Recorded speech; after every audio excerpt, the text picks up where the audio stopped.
তো নমস্কার বন্ধুগণ, নমস্কার। আপনারা দেখতে পাচ্ছ আমরা আছি গুপ্তেশ্বর।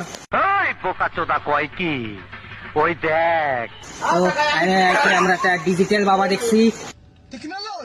তো আপনাদের সবাই ডিজিটাল বাবার দর্শন করব। সবাই পাশে আশীর্বাদ নেবা। এই যে আমাদের ডিজিটাল বাবা। Good morning, how are you? তো ডিজিটাল বাবা দ্বারা আমরা কিছু প্রশ্ন শুনবো। তো ডিজিটাল বাবা, আপনি ভালো আছেন? ভালো আছি। আপনি কয় বছর থেকে এই জায়গায় রয়েছেন? 8 বছর ধরে। আমি যদি এই মুহূর্তে ফোন করি 300 পুলা পয়েন্ট চলে আসবে, তোমার ক্যামেরা বিস্কুটের মতো খেয়ে ফেলবে। আপনি 8 বছর ধরে এদিকে কি করেন? গোষ্ঠী তেলাই তো করেন। তা তোমার গাঁজা কয়টান দিন?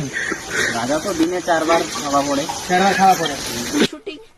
এই নাটকের নায়ক আমি, সিনেমার নায়ক আমি। হবে দেখতে পাচ্ছেন দর্শক বন্ধুরা, বাবা যে 8 বছর থেকে রয়েছে। তো বাবাজি এখন ওই জায়গায় তপস্যা করতেছে। তো চলো মুখগুলোকে দেখা যাবে দ্বিতীয় পার্ট।